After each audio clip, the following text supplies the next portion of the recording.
Lockdown की वजह से आप यकीन करें भाईजान, अलमारी में रखे हुए कपड़े एक दूसरे से बातें करें, शर्ट और पैंट आपस में बातें कर रहा है, साहब हैं कि निकल लिए वो तो पजामा गवाही दे रहा है, मेरी रोज़ मुलाकात होती है उनसे। तो आप लॉकडाउन की वजह से हम यहाँ बैठे हैं, अब तो थोड़ा हल्का हुआ है। हाँ, हमारा तो पहला शो है और ये हमारा पहला शो है, वो भी आपके साथ। नहीं यार, वाकई पहला है। नहीं, हाँ, अब लॉकडाउन के बाद। लॉकडाउन के बाद वाओ, हम लोग जब से लॉकडाउन थे ये लोग हाँ। 30 दिन बाद आजाद हुए। वरना तो ये मास्क पहन रहे हैं और इसके पीछे चाइना वालों की साजिश है, वो चाह रहे हैं हमारी नाक भी उनकी नाकों की तरह चपटी हो जाए। हाँ। वही लोग कह रहे हैं, ये बात सच है कि नहीं, आगे कंटिन्यू करेंगे, आप करें। मैंने आपको माइक दिया है। हाँ, अच्छा माइक दिया मुझे। हाँ। मुझे कैश भी आप अपना दीजिएगा प्लीज। जी। अच्छा मतीरा जी, कैसी गुजरी आपकी ईद और आप कहाँ से गुजरी?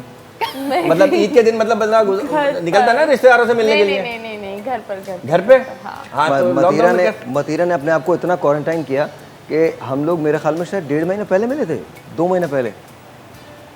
1 महीना पहले अमरीन के घर कब मिले थे?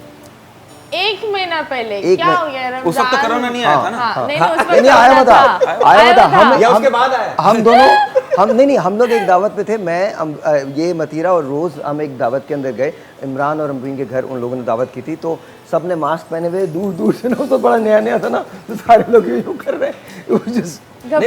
मतीरा तो अभी भी बड़ी एहतियात कर रही है, अभी भी दूर दूर से उन्होंने। ये अच्छी बात है। और अच्छी बात है। दूर You should